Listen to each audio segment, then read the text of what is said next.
नमस्कार दोस्तों। आज का जो हमारा टॉपिक है ग्रेजुएशन बूस्टर में वो है ऑप्टिमाइजेशन टेक्निक। तो थोड़ा सा बच्चे यहाँ पे कंफ्यूज होते हैं, मैं क्लियर कर देता हूँ। देखिए आरपीएससी के जो सेकंड ग्रेड का सिलेबस है, आरपीएससी का जो सेकंड ग्रेड का सिलेबस है उसमें लिखा हुआ है linear programming problem. Linear programming problem. अब अधिकतर बच्चे जो है वो लीनियर प्रोग्रामिंग प्रॉब्लम को ही देखते हैं। एक्चुअली जो आरपीएससी में जो नाम लिखा है इस टॉपिक का वो अधूरा नाम लिखा है, क्योंकि लीनियर प्रोग्रामिंग प्रॉब्लम जो है वो ऑप्टिमाइजेशन का एक हिस्सा है। अगर आपने याद हो, आपको बीएससी में आपने किताब पढ़ी हुई है इष्टतमकारी प्राविधियां, जिसका नाम था इष्टतमकारी प्राविधि। और ये बुक आप एक बार नहीं पढ़ते बल्कि 2 बार पढ़ते हैं। एक बार आपकी लगभग बीएससी में भी होती है, ठीक है। अधिकतर किसी के फर्स्ट ईयर में चलती है, किसी के फाइनल ईयर में चलती है। फर्स्ट ईयर या फाइनल ईयर में से एक ईयर में राजस्थान यूनिवर्सिटी में नॉर्मली फर्स्ट ईयर में चलती है, बाकी एमजीएस यूनिवर्सिटी बीकानेर है और यूनिवर्सिटी में फाइनल ईयर में चलती है। तो आपको कहीं ना कहीं किसी हाल में मिली होगी। एमएससी में भी आपको ये दोबारा मिलती है, तो आप 2 बार पढ़ते हैं। अगर आपने एमएससी किया तो आपने से 2 बार पढ़ा होगा। तो लीनियर प्रोग्रामिंग प्रॉब्लम जो है वो इष्टतमकारी प्राविधिय का एक हिस्सा है, एक टाइप है ना। जैसे आप कैलकुलस पढ़ते हैं तो कैलकुलस में सीमा आती है। अब सीमा में कैलकुलस नहीं आता, कैलकुलस में सीमा आती है, सातत्य आता है, अवकलनता आती है, रीमान समाकलन आता है। तो ये सब चीज़ें कैलकुलस के अंदर आती है, कैलकुलस इनके अंदर नहीं आता। तो वैसे ही लीनियर प्रोग्रामिंग प्रॉब्लम जो है वो एक टॉपिक का नाम है। अब वहाँ पे जो ऊपर हेडिंग लिखी हुई है आरपीएससी सेकंड ग्रेड वाले में, वो लिखा लीनियर प्रोग्रामिंग प्रॉब्लम। तो बच्चे बोलते हैं लीनियर प्रोग्रामिंग प्रॉब्लम, तो मैं कहता हूँ लीनियर प्रोग्रामिंग प्रॉब्लम तो सिर्फ एक टॉपिक है, जबकि सिलेबस जो दिया गया, ठीक ध्यान से सुनिए, यहाँ पे जो सिलेबस दिया गया है उसमें लीनियर प्रोग्रामिंग प्रॉब्लम भी है, जिसे रेखिक प्रोग्रामिंग समस्याएं कहते हैं, रेखिक प्रोग्रामिंग समस्या भी कहते हैं, ठीक है। तो इसमें सिलेबस में क्या क्या है, सिलेबस बता रहा हूँ मैं आपको क्लियर हो जाएगा कि एलपीपी नाम है वो अधूरा है। इसे शॉर्ट फॉर्म में एलपीपी कहते हैं, क्योंकि इतना बड़ा नाम हम बार बार नहीं लिखते, इसे शॉर्ट फॉर्म में एलपीपी। देखिए एलपीपी दिया हुआ है। नंबर 2 ड्यूलिटी दिया हुआ है, जिसे द्वैतता कहते हैं, द्वैतता, ठीक है। उसके बाद में असाइनमेंट प्रॉब्लम दी गई है, जिसे नियतन समस्या कहते हैं। सबके बारे में मैं बात करूंगा, हर चीज़ समझाऊंगा आपको। थ्योरी जो है उस पर पहले मैं बहुत अच्छे से काम करने वाला हूँ, क्योंकि इनकी जो थ्योरी है वो आपके पास ज़्यादातर अवेलेबल नहीं होती, और क्योंकि पूरी बुक है, ये पूरी बुक है। अगर आपने देखा हो तो बीएससी फाइनल में मोटी सी बुक चलती है अच्छी खासी, जो कि इसकी होती है। तो पूरी बुक सिलेबस में हमारे, पूरी बुक इष्टतमकारी, तो असाइनमेंट प्रॉब्लम, नियतन समस्या। अब पूरी बुक पढ़ने की बात है तो आप भी कंफ्यूज हो जाएंगे, इतनी बड़ी बुक, थ्योरी कहाँ से पढ़े कहाँ से ना पढ़े, इसलिए वो सारा काम मैं आपको करके दूंगा। अगली है ट्रांसपोर्ट प्रॉब्लम, ट्रांसपोर्टेशन प्रॉब्लम, जिसे कहते हैं परिवहन समस्याएं। अब आप किसी भी किताब को खोल के देखेंगे, किसी भी को, आप कौन सी यूनिवर्सिटी से हैं, आपकी जो भी किताब चलती है आप खोल के देखिए, बस ये 4 ही टॉपिक होते हैं। ऑप्टिमाइजेशन में जो बीएससी की बुक होती है उसमें ये 4 ही टॉपिक होते हैं, यानी पूरी बुक है, ये सिलेबस में पूरी बुक डाल दी। तो अब इसको ये आप बताइए कि आरपीएससी ने इसको एलपीपी का है, खाली एलपीपी है क्या? ये एलपीपी है, ड्यूलिटी है, असाइनमेंट प्रॉब्लम है, ट्रांसपोर्टेशन, सब स्वतंत्र प्रॉब्लम चाहिए सारी, सबके सब अलग अलग है। तो इसका नाम ऑप्टिमाइजेशन टेक्निक होना था, वहाँ पर नाम लिख दिया लीनियर प्रोग्रामिंग प्रॉब्लम, तो थोड़ा अधूरा सा नाम लिख दिया। क्लियर है? अब तो कोई कन्फ्यूजन नहीं है आपको? चलिए, उम्मीद करता हूँ यहाँ तक अब आपको क्लियर हो गया होगा। ये 4 टॉपिक है। कितने क्वेश्चन पूछे जाएंगे? यहाँ क्वेश्चनों की संख्या, कायदा तो ये बनता है जब 4 टॉपिक दिए हैं तो एटलीस्ट 4 क्वेश्चन बनना तो ये चाहिए कि एटलीस्ट 4 क्वेश्चन बनने चाहिए, क्योंकि सारे के सारे टॉपिक लंबे चौड़े हैं। 4 क्वेश्चन तो पक्का ही बनना चाहिए, क्योंकि देखिए 4 टॉपिक है, लंबे लंबे टॉपिक है, छोटे टॉपिक नहीं है, तो 4 क्वेश्चन बनने चाहिए। अब पीछे के पैटर्न को अगर आप देखें तो आया है, कई बार 4 भी आए हैं, कई बार 5 भी आए हैं, 4-4, 5-5 क्वेश्चन जो है वो जाते हैं, कई बार कम भी आए हैं, ये बात भी सही है। अगर मिनिमम और मैक्सिमम पे बात करें तो ज़्यादा ठीक रहेगा, एग्जैक्टली, क्योंकि पेपर का पैटर्न फिक्स रहता नहीं है। कई बार कोई एग्जाम में पेपर बना रहा है, उसको पसंद आ गया तो वो 5 क्वेश्चन डाल देता है, किसी को कम पसंद आया तो 3 क्वेश्चन डाल देता है। तो बेहतर है कि मिनिमम और मैक्सिमम की रेंज सेट कर ले कि मिनिमम कितना आएगा। तो देखिए मिनिमम अगर कम से कम भी वो खींच के लेता है, एकदम कम से कम भी डालने की कोशिश करता है, तो 1 क्वेश्चन यहाँ से, 1 क्वेश्चन यहाँ से, तो एटलीस्ट आपको 2 क्वेश्चन वो देगा ही देगा, देने ही पड़ेंगे 2। वैसे 2 कम है, मैं नहीं मानता, 2 आराम से, 3 से तो ऊपर शुरू करेगा ही करेगा, ठीक है। क्योंकि अब ड्यूलिटी जो है वो एक बड़ा टॉपिक है, तो एक ड्यूलिटी का बन जाना चाहिए, 1 2 3। तो थोड़ा सा मैं इसको एक एज और दे देता हूँ कि क्वेश्चनों की संख्या 2 से ज़्यादा, ठीक है, 3 भी हो सकती है, क्योंकि ड्यूलिटी एक क्वेश्चन और बन जाए, एक एलपीपी बन जाए, एक ड्यूलिटी बन जाए, एक इन दोनों को मिला के 1 दे दे, तो चलिए 3 बन गए, ठीक है। नहीं सबको अलग अलग करके चले तो 4, सबको अलग अलग मान के चले तो 4 क्वेश्चन, तो 2 से लेकर 4 क्वेश्चन आपको यहाँ पे पक्का मिलेंगे और मिले हैं। बड़ा टॉपिक है ये। तो जहाँ तक मुझे लगता है इस बार अगर हम एक प्रेडिक्शन करें, एक सिर्फ अंदाज़ा लगाएं, तो 4 क्वेश्चन आपको यहाँ से मिल जाने चाहिए। तो आप इसलिए चारों टॉपिक अच्छे से पढ़ें, एक एक क्वेश्चन आपका कवर हो जाएगा। क्लियर है? चलिए आगे बढ़ते हैं। इन सब का जो बेसिक आधार है उसे समझते हैं। ठीक है, ऑप्टिमाइजेशन टेक्निक की बात करते हैं। सबसे पहले मैं इसकी थोड़ी थ्योरी जो है, थ्योरी देखिए बहुत भयंकर भरी पड़ी है इसकी, और थ्योरी में से क्वेश्चन भी पूछे जाते हैं। थ्योरी बहुत है, पूरी किताब है, सोचिए पूरी किताब है तो थ्योरी कितनी होगी, तो ढेर सारी थ्योरी है। तो उस थ्योरी में से जो मेन थ्योरी है वो मैं आपके लिए, जो कंसेप्ट है वो आपके लिए लाऊंगा यहाँ पे, पहले वो समझाऊंगा। क्वेश्चन तो आराम से हो जाएंगे, अगर थ्योरी आपको ढंग से समझ में आ गई तो क्वेश्चन आराम से हो जाएंगे। ठीक है, तो पहले मैं आपको थ्योरी पूरी समझाने की कोशिश करूंगा, जो कि ज़रूरी थ्योरी है वो समझाने की कोशिश करूंगा। तो आप भी समझिएगा, ये इंपॉर्टेंट है, क्योंकि मैंने पहले कहा थ्योरी में से क्वेश्चन आए हुए हैं। जब क्वेश्चन आपको सॉल्व कराऊंगा पिछले साल जो आरपीएससी में आए हुए हैं, पिछले सालों में जो आए हैं उनको देखोगे तो आपको खुद समझ में आएगा कि थ्योरी में से बंदा पूछ रहा है, थ्योरी में जा रहा है वहाँ से क्वेश्चन पूछ रहा है। ठीक है, वो समझते हैं। आइए चलिए आगे बढ़ते हैं। सबसे पहला काम है, इस बुक का नाम के ऊपर थोड़ी सी चर्चा कर लेते हैं। ये बुक बहुत लॉजिकल है, बहुत लॉजिकल है। वैसे तो मैथ्स पूरी लॉजिकल है, लेकिन ये मैथ्स जो है अगर आप रियल टाइम में भी देखें, अपने जीवन में देखें, डे बाय डे बेसिस पे देखें, तो आप इसका बहुत इस्तेमाल करते हैं। अभी आप पढ़ाई कर रहे हैं तो आप क्या चाहते हैं, क्या चाहते हैं आप ये चाहते हैं कि कोई हमें ये बता दे कि कम से कम सिलेबस पढ़ के ज़्यादा से ज़्यादा अंक कैसे अर्जित किए जाए। कम से कम पढ़ें, ज़्यादा से ज़्यादा अंक आए, ये हमारा आधार होता है। हम चाहते हैं, बिल्कुल सब चाहते हैं कि भाई इसमें इंपॉर्टेंट चीज़ें कौन सी है वो सिलेक्ट कर ले, वो पढ़ लें और ज़्यादा से ज़्यादा नंबर अर्जित कर ले। तो बस यही आइडिया जो है, ये आइडिया आपके डे बाय डे की हर चीज़ में लगता है, हर चीज़ में लगता है आपका। आप कोई भी चीज़ करके देखिए, खाने की बात आती है तो आप ये देखते हैं कि कम से कम खाना खाऊं और मुझे बढ़िया से बढ़िया प्रोटीन, बढ़िया से बढ़िया जो न्यूट्रिशंस है वो मिल जाए। ठीक है, आप कहीं घूमने जाते हैं तो आप ये देखते हैं कम से कम खर्चे के अंदर मैं ज़्यादा से ज़्यादा घूम के आ जाऊँ। तो ये एक आइडिया है, इसे कहते हैं इष्टतम करना, ऑप्टिमाइज करना। इष्टतम करना, इष्टतम का मतलब होता है वो करना जो सही हो। अब वो करना जो सही हो, कई बार आपको अधिकतम करने से फ़ायदा होता है, कई बार न्यूनतम करने से फ़ायदा होता है। इष्टतम वर्ड जो है वो 2 वर्ड का मिक्सचर है, अधिकतम प्लस न्यूनतम। वो करो जो सही है, शब्द ज़्यादा एग्जैक्ट है, जो करो जो सही है, जिससे फ़ायदा हो।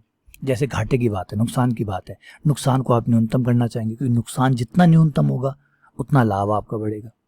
ठीक है, खर्चे को आप न्यूनतम करना चाहेंगे, प्रॉफिट को आप अधिकतम करना चाहेंगे, लागत को आप न्यूनतम करना चाहेंगे। तो जो सही है, जिससे आपको फ़ायदा पहुंचे, वो करिए। तो इष्टतम शब्द का मतलब होता है जो सही है वो करिए।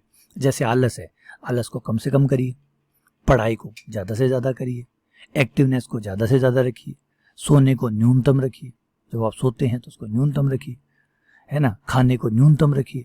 तो कई चीज़ें न्यूनतम करने पे फ़ायदा हो रहा है, किसी को अधिकतम करने पे फ़ायदा हो रहा है। तो किसी को न्यूनतम अधिकतम जो ज़रूरी है वो करिए, इसे कहते, इस दोनों को मिला के कहते हैं इष्टतम।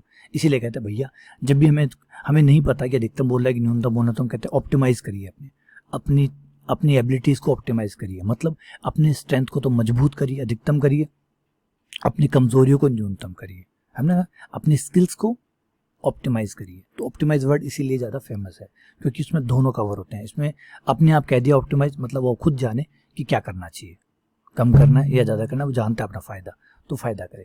अब ये अधिकतम या न्यूनतम करने के लिए हमें कुछ विधियाँ तो चाहिए होगी, टेक्निक्स तो चाहिए होगी। तो इस बुक्स में हम उन टेक्निक्स की बात करते हैं जिसके ज़रिए अपन पर्टिकुलर टाइप के, स्पेसिफिक टाइप की, कुछ विशेष प्रकार की समस्याओं को मिनिमाइज या मैक्सिमाइज जो सही है वो कर सके। तो इसमें हम टेक्निक्स पढ़ेंगे, विधियाँ पढ़ेंगे। तो ये बुक इसीलिए फेमस है क्योंकि ये बुक्स हमें टेक्निक्स बताती है कैसे हम ऑप्टिमाइज कर सकते हैं, न्यूनतम या अधिकतम कर सकते हैं। क्लियर में? तो पूरी बुक में हम यही करेंगे, देख लीजिए, इस पूरी बुक में हम यही करते हैं, ऑप्टिमाइज करते हैं, चीज़ों को बेहतर उपयोग करने की कोशिश करते हैं। क्लियर हुआ? चलिए आगे बढ़ते हैं। सबसे पहले टॉपिक पे आते हैं। सबसे पहला टॉपिक है linear programming problem. Linear programming problem, रेखिक प्रोग्रामिंग समस्याएं, जिसे शॉर्ट फॉर्म में हम एलपीपी कहते हैं। रेखिक प्रोग्रामिंग समस्याएं क्या है ये? देखिए, कई बार आपकी जो समस्याएं होती है वो कुछ इस प्रकार की होती है कि जब आप उसका गणितीय रूप बनाते हैं, आपकी जो समस्या है, ध्यान से सुनिएगा अच्छे से, आपकी कोई समस्या है, अब समस्या को जब आप गणित की मदद से सॉल्व कर रहे हैं तो गणित में तो बदलना ही पड़ेगा। तो जब आपने उसका गणितीय रूप लिखा, जब उसे गणित में बदला, तो आपको एक कमाल की बात नज़र आई कि वो सारी की सारी जो समीकरण थी, जो आपकी समस्या थी, वो सब की सब रेखिक समीकरणों और असमीकरणों में कन्वर्ट हो गई। रेखिक समीकरण या असमीकरण, ये समीकरण और असमीकरण क्या है? समीकरणों का मतलब है इक्वलिटी और असमीकरणों का मतलब है इनइक्वलिटी। इक्वलिटी का मतलब होता है बराबर का चिन्ह, असमीकरणों का मतलब होता है बड़ा या छोटा। बराबर भी हो सकता है क्योंकि असमीकरण में वो भी, क्योंकि बड़ा बड़ा हो बराबर के, बड़ा भी चलेगा बराबर भी चलेगा, छोटा भी चलेगा बराबर भी चलेगा। तो असमीकरण होता है असमीकरण, ठीक है। समीकरणों का मतलब बराबर का चिन्ह। रेखिक शब्द का मतलब होता है एक घात। आपके जो अज्ञात है जिनको आप निकाल रहे हैं उन सब की घात एक होनी चाहिए, ठीक है। चलिए एग्जाम्पल दे देते हैं जो बात समझ में आ जाए। जैसे x प्लस 2y बराबर 5, x 2x प्लस 3y बड़ा या बराबर। तो आप देख सकते हैं कि यहाँ पे पावरों पे ज़्यादा गौर करिएगा। जो अज्ञात राशि है ना x y, जो भी x y z, वो जो अज्ञात है जिनके मान आपको निकालने हैं उनकी घात पे गौर करिएगा। उनकी घात सबकी एक एक होनी चाहिए। तो इसे हम कहते हैं रेखिक समस्या। इसको हमने रेखिक समीकरण के रूप में लिख लिया, ठीक है।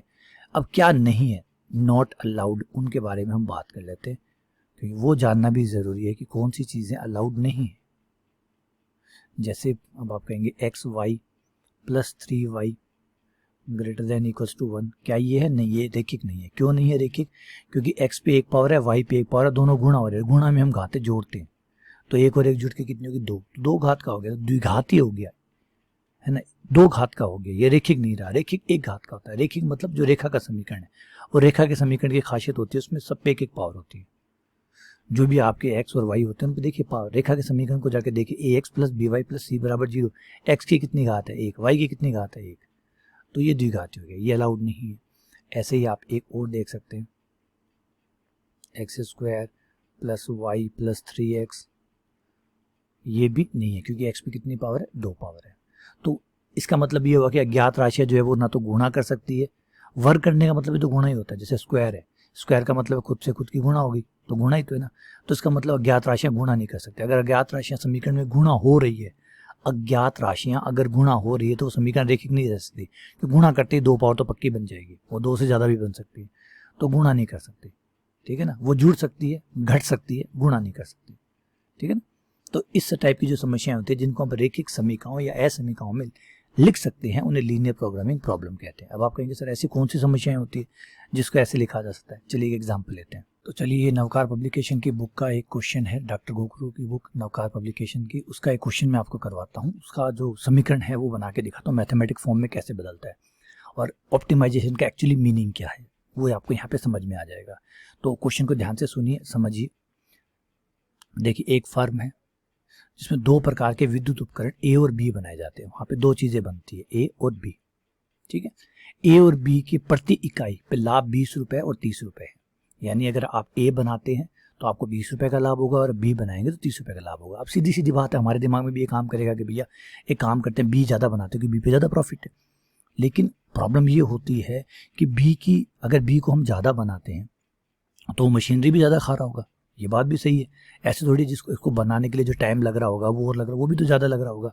जिसमें कम प्रॉफिट है उसे बनाने में भी तो कम खर्चा आ रहा होगा।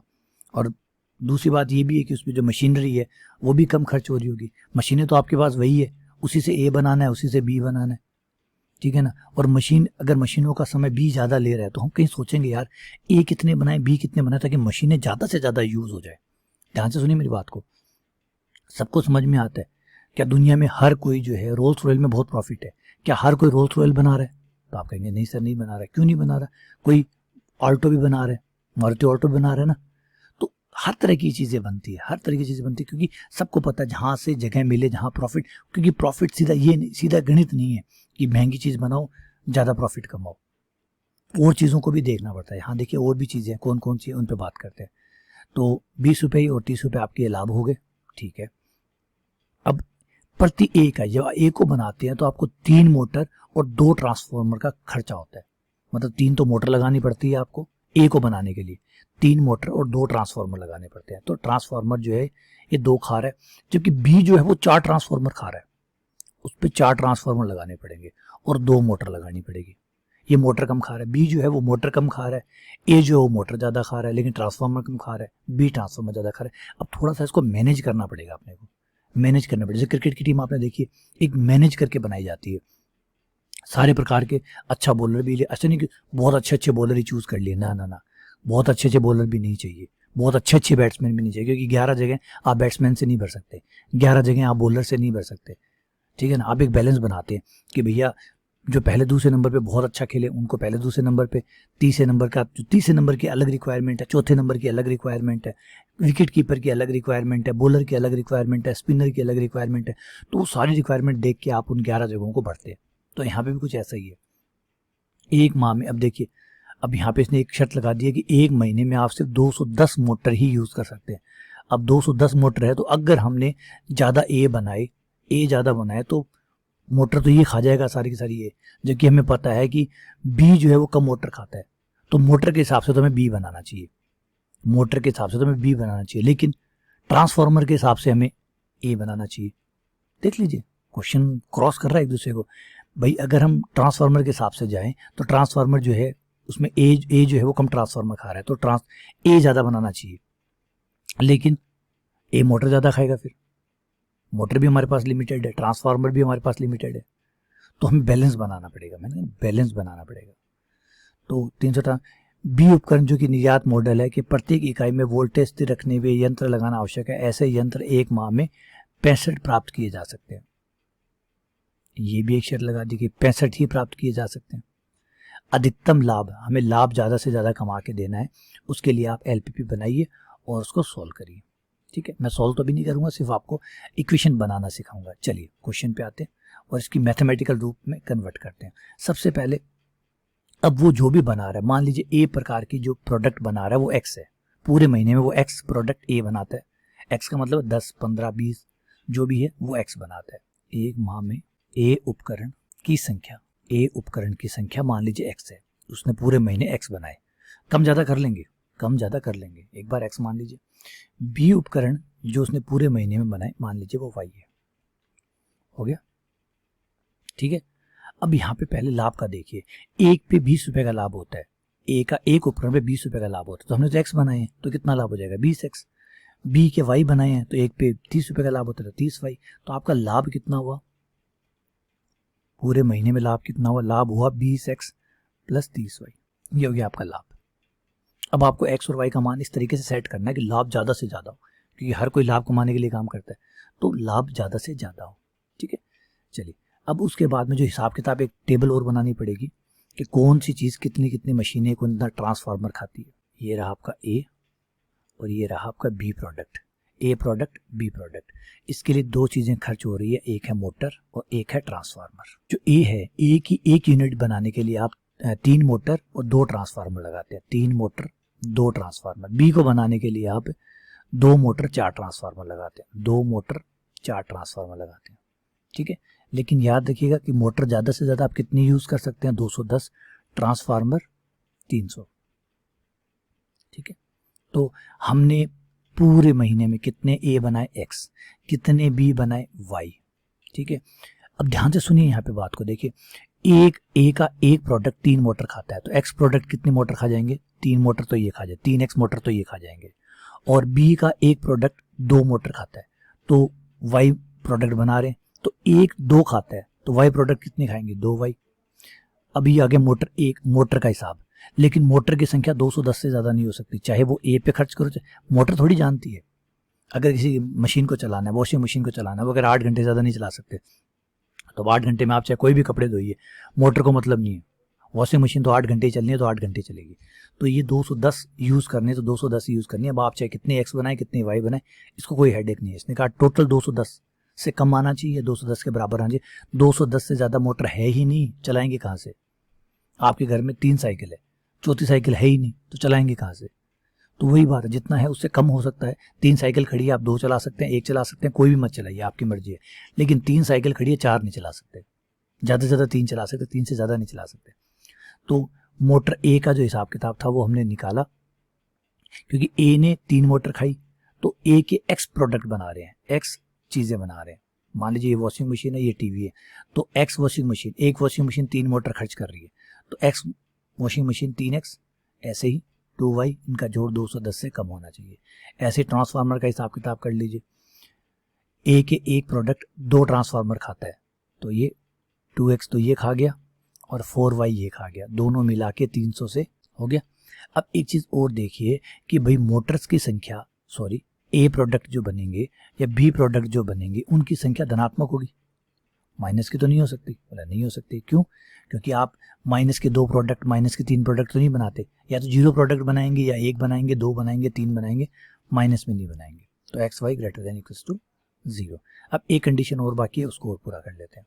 बी उपकरण जो है, ध्यान से पढ़िए, नीचे उसमें एक शर्त लिखिए, जो बी उपकरण है, जो आपका बी प्रोडक्ट है, जो निर्यात मॉडल है, निर्यात मॉडल का मतलब होता है कि इस चीज को वो प्रदर्शित करेंगे कि हमारे देखिए प्रोडक्ट कितना अच्छा है। कंपनी सारे प्रोडक्ट अपने सामने नहीं रखती, सिर्फ वो जो अच्छा प्रोडक्ट होता है उसको रखती है, ताकि बाकी प्रोडक्ट लोग अपने आप समझे कि हाँ भाई अच्छा है, तो जो उनका प्रभावी प्रोडक्ट होता है उसको आगे रखती है। तो बी जो है वो उसका निर्यात मॉडल है कि भाई ये हम दिखा के ही अपना सामान बेचेंगे, और इस ऐसे यंत्र के लिए 65 ही प्राप्त किए जा सकते हैं, यानी आपका जो बी प्रोडक्ट है वो ज़्यादा से ज़्यादा 65 ही प्राप्त कर सकते हैं, क्योंकि बी में आपने तय कर लिया कि भैया ये हमारा वो फ्लैगशिप है। फ्लैगशिप का मतलब है कि इसके आधार पे ही हम हमारे बाकी प्रोडक्ट बेचेंगे, तो इसकी क्वालिटी बेस्ट होनी चाहिए। देखिए कंपनियां खेल करती है ऐसा, कंपनियां क्या सोचती है कि जो अपना बढ़िया प्रोडक्ट है उसको और बढ़िया बना के मार्केट में बेचो, ताकि उसके पीछे और जो चीज़ें हैं वो बिकती रहे। तो वो जो बढ़िया चीज़ को फ्लैगशिप रखा है कि भैया हमारा ये देखिए, ये हमारा फ्लैगशिप। आपने आज का पढ़ा होगा flagship phone, flagship phone, flagship phone का मतलब उसने जितने सारे फ़ोन निकाले उसमें से ये सबसे दमदार बनाया उसने, और वो उसको दिखा के बाकी प्रोडक्ट बेचेगा आपने। तो यहाँ वाई जो है वो फ्लैगशिप है, तो वाई की क्वालिटी में गड़बड़ ना हो जाए इसलिए वाई पे क्राइटेरिया लगा दिया कि 65 से ज़्यादा वाई नहीं बनाना है। 65 से कम बनाइए, लेकिन 65 से ज़्यादा नहीं बनाना है। समझिए बात, ये लीजिए आपकी समस्या तैयार हो गई। अब इस लाभ वाली को हम, लाभ को हम z नाम दे देते हैं, z, कोई दिक्कत नहीं। अब आप देखेंगे कि आपके पास प्रॉब्लम जो है वो मैथमेटिक्स फॉर्म में कन्वर्ट हो गई है। एक्स वाई का मान आपको निकालना है, इन शर्तों को पूरा करना है। तो आप यहाँ पे देखेंगे कि 3 चीज़ें हैं यहाँ पे, एक एक चीज़ों को नाम पे गौर करिएगा। 3 चीज़ें आपके पास है, 1, 2 और ये वाली शर्त 3। तो सबसे पहले एक एक चीज़ का नाम मैं डालता हूँ, ध्यान दीजिएगा इनके नाम पे। इसे कहते हैं उद्देश्य फलन। उद्देश्य फलन, देखिए उद्देश्य तो आपका यही है ना कि आपको लाभ ज़्यादा से ज़्यादा कमाना है, तो इसको ऑब्जेक्टिव फंक्शन कहते हैं। क्या कहते हैं? ऑब्जेक्टिव फंक्शन, जिसमें आप चाहते हैं कि भैया मेरा ये काम होना चाहिए। लेकिन ऑब्जेक्टिव तो सबके अच्छे अच्छे होते हैं कि भैया मुझे तो RPSC second grade, first grade या आईएएस आरएस में टॉप करना है। बिल्कुल सही, ऑब्जेक्टिव क्लियर है। लेकिन ऑब्जेक्टिव, खाली ऑब्जेक्टिव से काम नहीं चलता ना, शर्तें होती है कि आपको इतने घंटे पढ़नी पड़ेगी, इतना मेहनत करना पड़ेगा, आपको अपना मोटिवेशन बना के रखना पड़ेगा, सही दिशा में काम करना पड़ेगा, शर्तें भी तो चलेगी, खाली उद्देश्य से काम नहीं चलता ना। तो फिर आते हैं प्रतिबंध, ये है आपके प्रतिबंध 1, 2, 3, ये भी साथ में आप शामिल कर सकते हैं, इन्हें कहते हैं प्रतिबंध, कंस्ट्रेंट। शर्तें ना हो तो फिर तो मांग नहीं हो तो हर कोई कुछ भी मांग ले, और मांग पूरी कब होती है? कभी पूरी नहीं होती जब तक शर्तें पूरी ना करे। हर चीज़ जो आप मांगते हैं उसके लिए शर्तें होती है, शर्तें पूरी कीजिए आपको मिल जाएगा। अगर आपके मुझे बैंक में पीओ बनना है, ये आपकी ऑब्जेक्टिव हो गया। पीओ बनने के लिए क्या करना है? आपको तैयारी करनी है, एग्जाम देना है, क्लियर करना है, पीओ बन जाएंगे। शर्तें, तो ये शर्तें कहलाते हैं, इन्हें प्रतिबंध कहते हैं। इस प्रतिबंध में एक प्रतिबंध जो होता है, जो खास होता है, जिसमें बहुत विशेष ध्यान रखते हैं, वो है ये वाला। ये जो प्रतिबंध है थोड़ा सा इस पर फोकस करिएगा, इसको कहते हैं नॉन नेगेटिव कंस्ट्रेंट। बहुत इंपॉर्टेंट होता है नॉन नेगेटिव कंस्ट्रेंट या ऋणेतर। इसका मतलब होता है कि आपकी जो ज्ञात राशियां हैं वो 0 हो सकती है, 0 से बड़ी हो सकती है, लेकिन माइनस नहीं हो सकती। ये क्या ज़रूरी है? देखिए आपके डे बाय डे की चीज़ें जो भी होती है, जो आप प्रैक्टिकल करते हैं, उसमें कभी भी नेगेटिव की जगह ही नहीं है। सब कुछ पॉजिटिव पॉजिटिव पॉजिटिव होता है, नेगेटिव कहाँ होता है? आपकी डे बाय डे की चीज़ें, खासकर जो चीज़ें हैं, मोटा मोटी चीज़ें में सब पॉजिटिव होता है। तो ये जो है ये हमारा इंपॉर्टेंट कंस्टेंट होता है कि भाई हमारी शर्तें, जो हमारी चीज़ें हैं वो नॉन नेगेटिव होगी, मतलब नेगेटिव नहीं होंगी। जो हमारे ज्ञात होंगे वो पॉजिटिव होंगे, 0 होंगे, लेकिन नेगेटिव नहीं होंगे। तो अब आपकी समझ में आया कि आपकी एलपीपी क्या होती है। आपकी एलपीपी 3 चीज़ों से बनती है। एलपीपी 3 चीज़ों से बनती है। एक होता है आपका उद्देश्य फलन, जिसे ऑब्जेक्टिव फंक्शन कहते हैं आप, जिसका ऑब्जेक्टिव में कुछ भी हो सकता है, मिनिमम भी हो सकता है, मैक्सिमम भी हो सकता है। मैंने पहले कहा कि भाई अगर हानि है, लागत है, तो आप मिनिमाइज करना चाहेंगे, लाभ है तो आप ज़्यादा करना चाहेंगे। तो ऑब्जेक्टिव फंक्शन, ठीक है। उसके बाद में आपके सब्जेक्ट जिनको कंस्ट्रेंट्स कहते हैं, प्रतिबंध, और तीसरा है आपका non negative constraint, non negative. ये 3 चीज़ों से बनती है, लेकिन याद रखिएगा तीनों के तीनों ही आपके रेखिक, सबके सब लीनियर होते हैं, कोई भी नॉन लीनियर नहीं होता। इसीलिए इस प्रॉब्लम को LPP कहा गया, लीनियर प्रोग्रामिंग प्रॉब्लम कहा गया। अब वर्ड आता प्रोग्रामिंग। प्रोग्रामिंग वर्ड क्यों अपनाया गया? जब लीनियर तो था, समझ में आ गया लीनियर तो आपको, क्योंकि आपका ऑब्जेक्टिव जो होता है, उद्देश्य फलन है, जो आपका कंस्टेंट है, जो आपके प्रतिबंध है, ठीक है, फलन ऋणोत्तर प्रतिबंध। थोड़ा सा बेटा हिंदी में बड़ा नाम जो है वो प्रॉब्लम देता है, इसलिए इंग्लिश वाले नामों पे ज़्यादा फोकस करिएगा और कोशिश करिए कि थोड़ी चीज़ें ऐसी है कि हिंदी में बहुत कॉम्प्लिकेटेड हो जाती है, बहुत शुद्ध हिंदी में जब आप जाते हैं तो बहुत कॉम्प्लिकेटेड हो जाती है। चलिए, तो ये आपकी 3 चीज़ें हो गई। प्रोग्रामिंग इसलिए कहा गया कि अब हम जब इसको सॉल्व करने की बात आएगी तो एक सीक्वेंसली, एक क्रम से चीज़ें करेंगे। पहले ये स्टेप, ये स्टेप, ये स्टेप, ये स्टेप, जैसे कहते हैं प्रोग्राम बनाना। जैसे आप सुबह उठते हैं कि आज का क्या प्रोग्राम है। प्रोग्राम का मतलब होता है वो आपसे पूछ रहा है कि 8 बजे क्या होगा, 9 बजे क्या करेंगे, 10 बजे क्या करेंगे, पूरे दिन भर में आज का पूरे दिन का जो कार्यक्रम है वो क्या रहने वाला है। तो प्रोग्रामिंग वर्ड का मतलब होता है सीक्वेंसली चलाना। तो लीनियर आपकी प्रॉब्लम्स है, उस लीनियर प्रोग्राम को, एक प्रॉब्लम को एक प्रोग्राम बना के सॉल्व करेंगे। भैया पहले ये करना है, फिर ये करना है, फिर ये करना है, फिर ये करना है, इस तरीके से हम सॉल्व करेंगे। तो LPP के लिए जो मेथड है, आज उनकी बात कर लेते हैं, वीडियो की बात कर लेते हैं। 2 मेथड हमारे पास अवेलेबल है, 2 मेथड। पहला मेथड है ग्राफिकल मेथड, लेखा चित्र विधि, ग्राफ बना के, ग्राफिकल। दूसरा होता है simplex method, simplex method. Graphical को कहते हैं लेखा चित्र, ग्राफ बनाकर सॉल्व करना। सिंप्लेक्स का नाम ही सिंप्लेक्स है। एक्चुअली सिंप्लेक्स जो है वो 2 वर्ड से मिलके बना हुआ है, सिंपल प्लस कॉम्प्लेक्स। तो सिंपल भी है, कॉम्प्लेक्स भी है, इसलिए सिंप्लेक्स कहा गया, ठीक है ना। तो ये हो गया सिंप्लेक्स मेथड। तो 2 मेथड आपके पास है, दोनों मेथड की क्या जरूरत पड़ी, एक मेथड से क्यों नहीं हो सकता? देखिए ग्राफिकल मेथड जो है वो ग्राफ पे डिपेंड करता है, ठीक है। इसका डिसएडवांटेज बता देता हूँ एक, कि कई बार पूछ ले कि भैया ग्राफिकल मेथड आप क्यों यूज़ नहीं करते। इस मेथड में आपको थोड़ा सा समझा देता हूँ। ग्राफिकल मेथड चित्र बना के, ग्राफ बनाकर सॉल्व करता है, और ये जो है ये ग्राफ से नहीं बल्कि टेबल बना के सॉल्व करता है। सारणिक विधि है ये, सारणी बना के, टेबल बना के आप अपनी प्रॉब्लम को सॉल्व करते हैं। अब डिसएडवांटेज क्या है ग्राफिकल मेथड का? इसे चित्र बनाना पड़ता है, और चित्र हम सिर्फ XX और YX 2 ही लाइनों का चित्र बना सकते हैं, यानी आपके चरों की संख्या 2 ही होनी चाहिए। अधिकतम अज्ञात की संख्या 2 होनी चाहिए। अधिकतम अज्ञात की संख्या जो अननोन वेरिएबल है 2 होनी चाहिए, क्योंकि 2 के बाद में त्रिवी में चित्र आप बना सकते हैं? नहीं। त्रिवी में चित्र कैसे बनाएंगे? कागज पे बनाएंगे, कागज पे तो आप XX और YX 2 ही बना सकते हैं, तो तीसरे के लिए जगह नहीं है। तो इस ग्राफिकल मेथड की डिसएडवांटेज ये है कि भैया इस पे आप कागज पे चित्र ही बनाना पड़ता है, कागज पे 2 ही लाइनें खींची जा सकती है, ठीक है ना। इस वजह से इस मेथड को जब 3-4 आ जाते हैं तो ये मेथड काम का नहीं रहता है, ठीक है।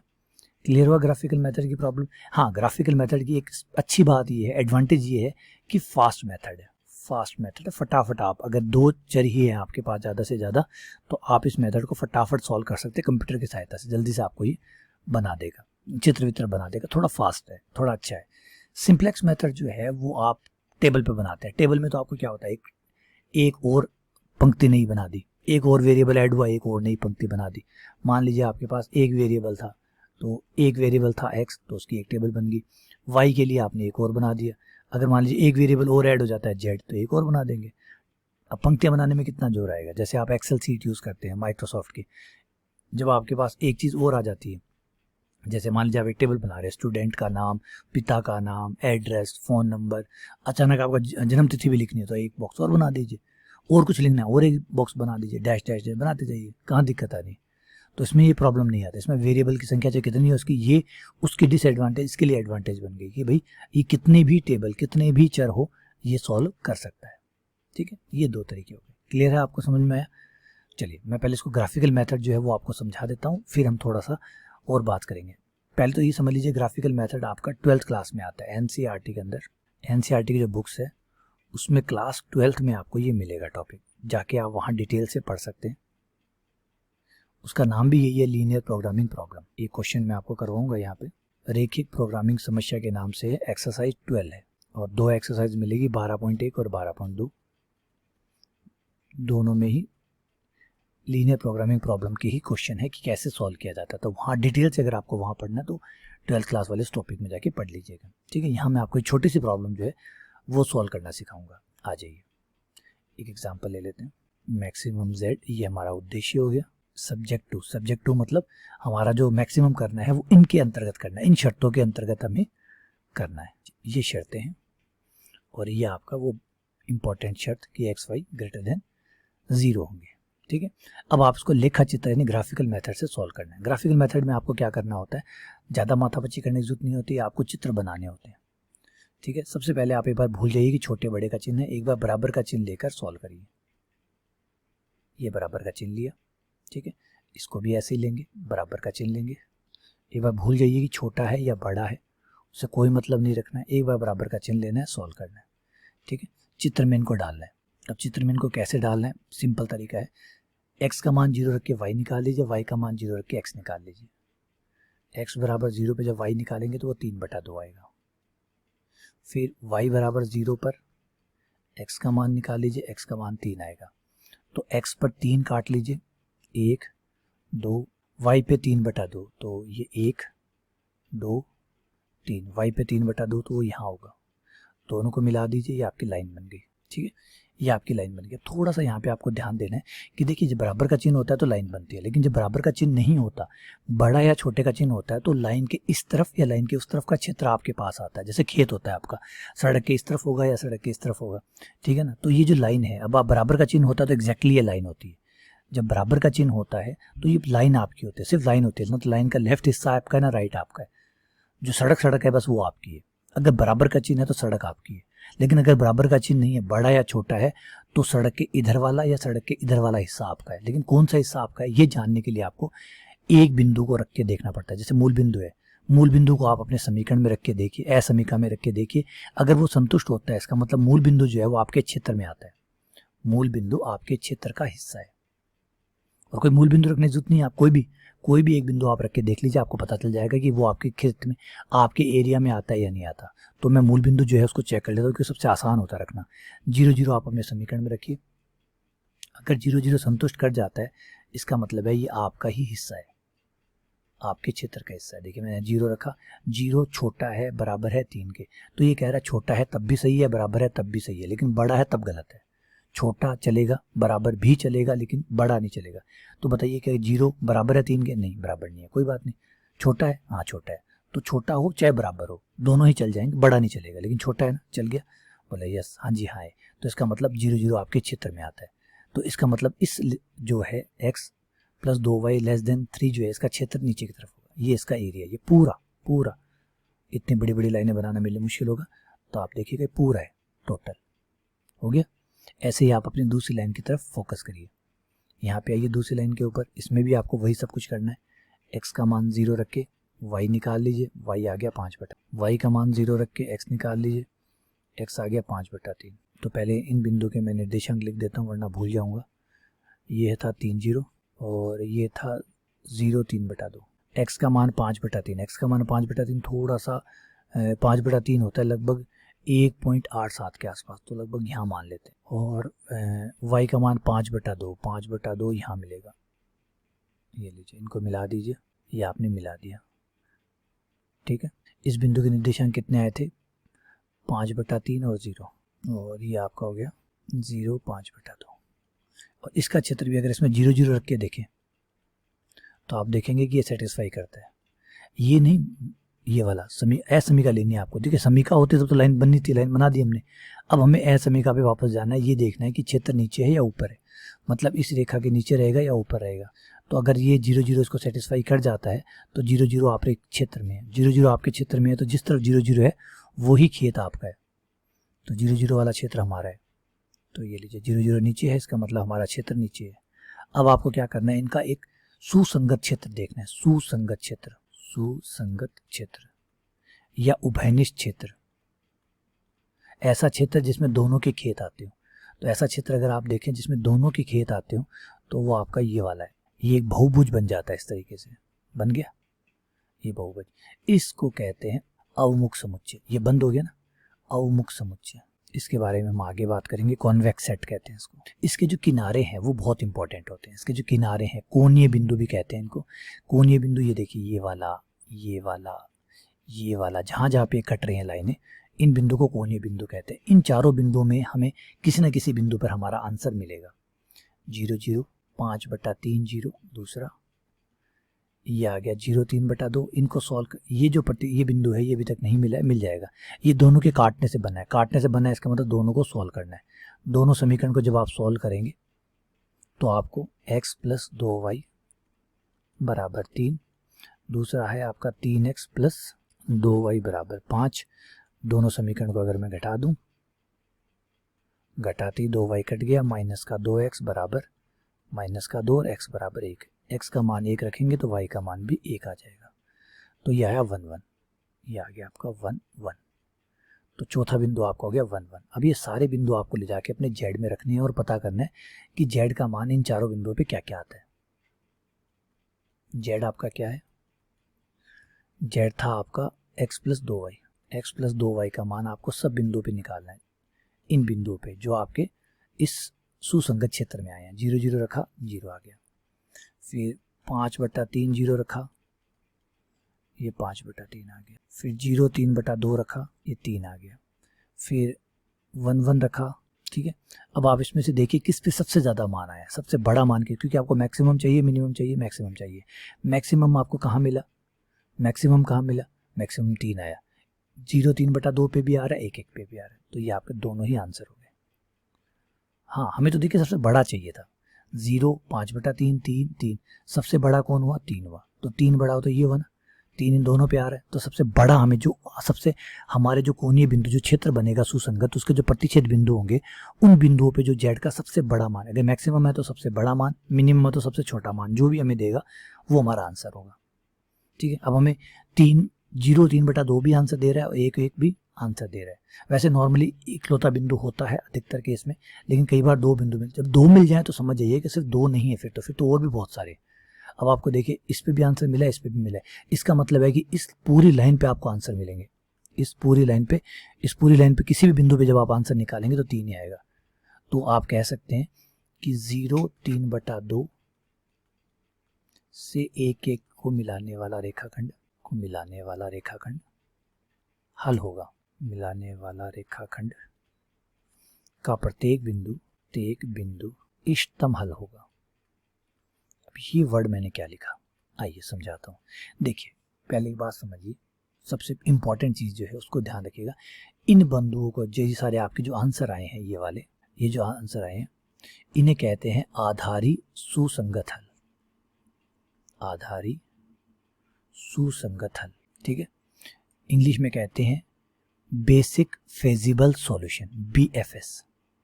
इस BFS में से एक आंसर या 2 आंसर या 3 आंसर जाके हमारी समस्या का सही उत्तर बन जाते हैं। जैसे 2 पॉइंट मिल गए, इनको कहते हैं ऑप्टिमल सॉल्यूशन, OS।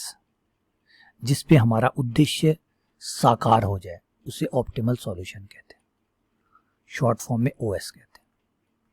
अब यहाँ पे कई बिंदु है जिन पे हमारा आंसर आ रहा है, तो कोई बात नहीं, कई OS हो गए।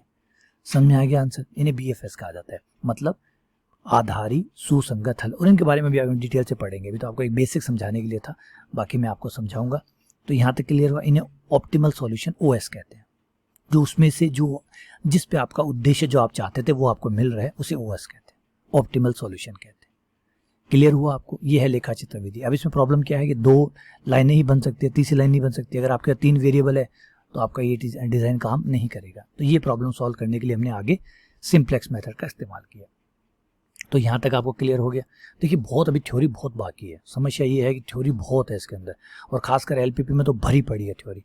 इसलिए मैं चाहता हूँ कि धीरे धीरे आपको पहले थ्योरी क्लियर कर दी जाए। क्वेश्चन पूछते हैं यहाँ से क्वेश्चन पूछते हैं। यहाँ से देखिए एक बार RPC में यही क्वेश्चन पूछा गया कि ये जो मान आते हैं, इन मानों में हमें जो इष्टतम हल प्राप्त होता है वो कितने पे आता है। इष्टतम हल कितने होते हैं? 1 2 3, तो कितने भी हो सकते हैं, 1 भी हो सकता है, 2 भी हो सकता है, 2 से ज़्यादा भी हो सकता है। यहाँ देखिए अनंत हल आए, या अनंत हल आए, क्योंकि इस जो लाइन है, इस पूरी लाइन के ऊपर देखिए, हमेशा याद रखिए आपके जो आधारित सुसंगत हल है उसमें से या तो एक इकलौता होगा, और इकलौता नहीं है। अगर इकलौता नहीं है तो फिर बहुत सारे उत्तर है। फिर ये मत सोचिए कि 2 उत्तर है, कि 2 आपने ये सिर्फ 2 ही आपने कोणीय बिंदु लिए हैं, बल्कि अगर आप इस लाइन के डैश डैश डैश सारे बिंदु लेंगे, इन सारे बिंदुओं पे आंसर आएंगे आपके हर बिंदु पे आंसर आएगा इसके। और हर बिंदु पे कितना आंसर आएगा? 3।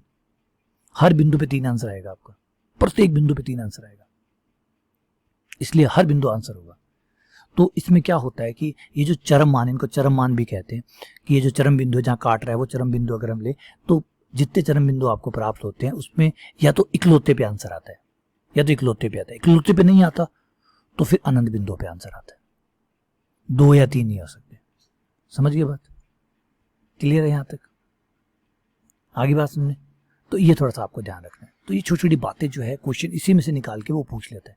तो इसलिए मैं थ्योरी पे इतना फोकस कर रहा हूँ, वरना थ्योरी नहीं पढ़ानी जरूरत मुझे, क्योंकि क्वेश्चन जो है वो सवाल कम पूछता है, थ्योरी ज़्यादा पूछता है, थ्योरी मारता है इनके ऊपर वो, तो ये परेशानी रहती है। तो इसलिए थ्योरी पढ़नी ज़रूरी है।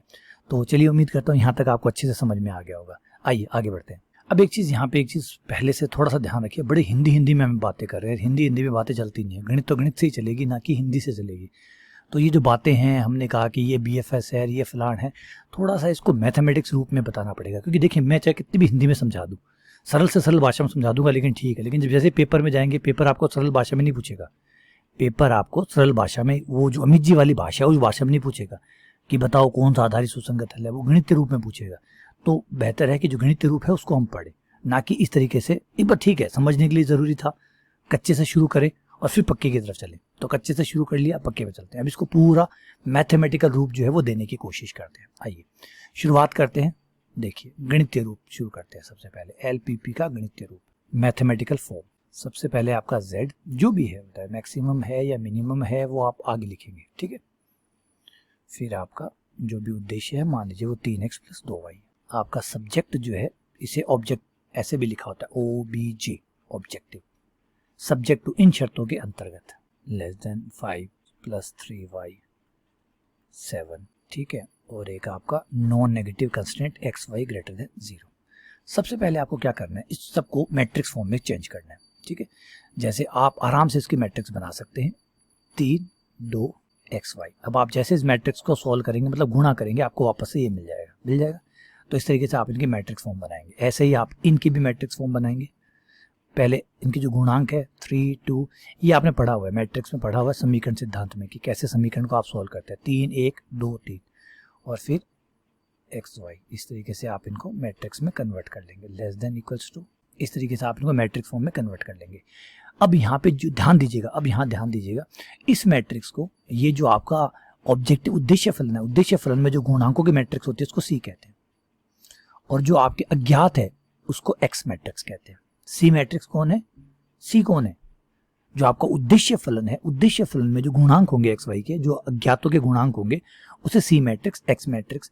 और जो आपके प्रतिबंध है, उनमें जो आपके अननोन है, अज्ञात है, उनका जो गुणांक होंगे, उन्हें आप A मैट्रिक्स, इसका नाम तो मैं बता ही चुका, X मैट्रिक्स, और इसका नाम B मैट्रिक्स। कई इसको शॉर्ट फॉर्म में B, स्मॉल b लिखते हैं, कई कैपिटल B लिखते हैं। जो आपको ठीक लगे लिख लीजिए, कोई दिक्कत नहीं है, कंफ्यूज मत होइएगा स्मॉल b कैपिटल B में, ठीक है। तो ये हो गया इस तरीके से आपका। अब आपकी बची ये शर्त, इस शर्त को क्या करना है, इस शर्त को आप ये लिखेंगे कैपिटल X, क्योंकि XY का मतलब हो गया कैपिटल X > 0। तो आपका जो क्वेश्चन बन गया वो ये हो गया, मिनिमम या मैक्सिमम, जो भी क्वेश्चन में है, व्हाटएवर भी, Z = CX AX <= B, X > V। ये इस टाइप से आपकी प्रॉब्लम होती है, इसे LPP कहते हैं। ये लीजिए, अब पहचान गए। अब इस तरीके से हम जब भी LPP को बोलेंगे ऐसे बोलेंगे, मिनिमम या मैक्सिमम में से कुछ करना होगा, उद्देश्य फलन होगा, उसके प्रतिबंध होंगे, और उसमें एक नॉन नेगेटिव कंस्टेंट होगा। एक शर्त होगी कि सारे जो अज्ञात है, ये केवल X नहीं है बेटा, कई बार X की बात हो रही है, खाली X नहीं है, X उन सब अज्ञातों के नाम है। X एक मैट्रिक्स है जिसमें सारे अज्ञात है, 3 है तो x1 x2 x3, 4 है तो x1 x2 x3 x4, x उन सब अज्ञातों की मैट्रिक्स है। तो x का मान निकालने, अब मैं कहूँ x का मान निकाल दे, तो आप कहेंगे अच्छा सर y z का तो नहीं निकाला।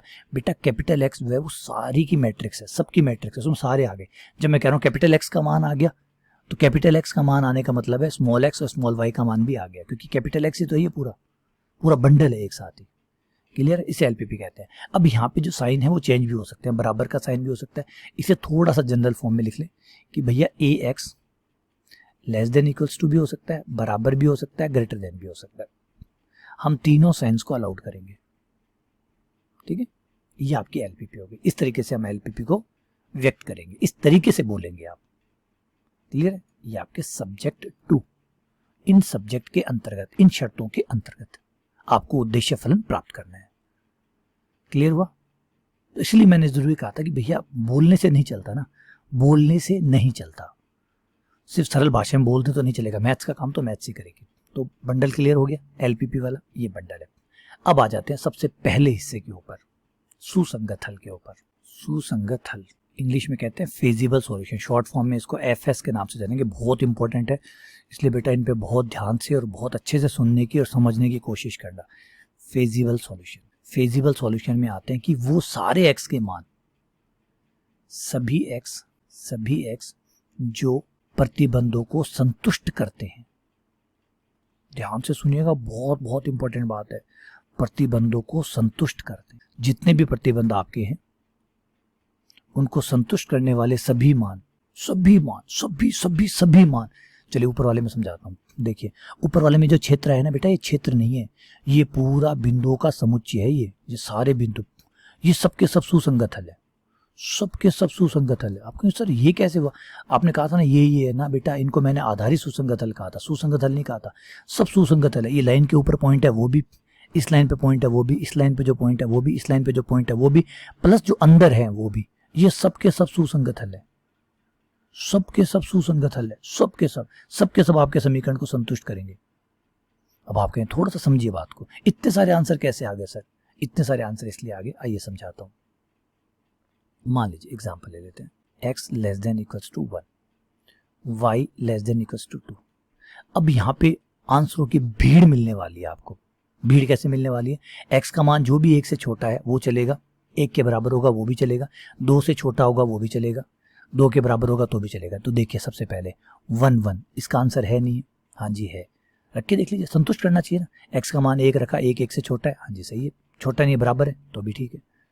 y की जगह 1 रखा, 1 2 से छोटा है, हाँ जी छोटा है, छोटा हो तो भी चलेगा, बराबर हो तो भी चलेगा, तो ये संतुष्ट कर रहा है, ये आंसर हो गया। 1 2 आंसर है, हाँ जी 1 2 आंसर है, रख के देख लीजिए, x का मान 1 y का मान 2 रखने पर संतुष्ट कर रहा है, सही है। 0.5 आंसर है नहीं। अब आप कहेंगे सर ये हाँ बिल्कुल आंसर है, 1 से छोटा सब आंसर है बेटा, 1 से छोटे सब आंसर हैं। इसका मतलब समझ रहे हैं आप?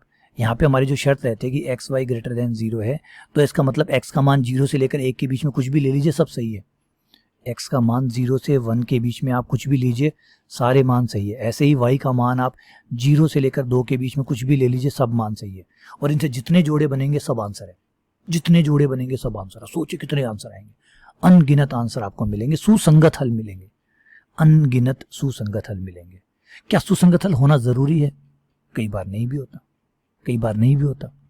कई बार समीकरण ऐसी होती है कि उनका सुसंगत हल बनता ही नहीं। समझिए बातों को, कई बार आपकी समस्याएं ऐसी होती है जिसका सुसंगत हल बनता ही नहीं है, तो सुसंगत हल होना आवश्यक नहीं है। सुसंगत हल गारंटी मत ले लीजिएगा, सुसंगत हल विद्यमान होना आवश्यक नहीं है। ऐसा नहीं है कि बस गारंटी हो ही गई कि सुसंगत हल आएगा ही आएगा, जाएगा कहाँ से, ऐसा नहीं है। चलिए समझा देता हूँ, एग्जाम्पल ले देता हूँ, एग्जाम्पल से आपको बात समझ में आ जाएगी। कि एक समीकरण है कि x plus y less than 1, एक है x plus y greater than 2। अब बताइए इसका हल होगा? नहीं होगा। क्यों नहीं होगा? क्योंकि इसमें कहा गया कि x और y का जोड़ 1 से कम आना चाहिए। पहली समीकरण तो ये कहती है, दूसरी समीकरण कहती है कि x और y का जोड़ 2 से ज़्यादा होना चाहिए। अब अगर आपका जोड़ 1 से कम हुआ तो 2 से ज़्यादा कैसे होगा, और 2 से ज़्यादा होगा तो 1 से कम क्या होगा?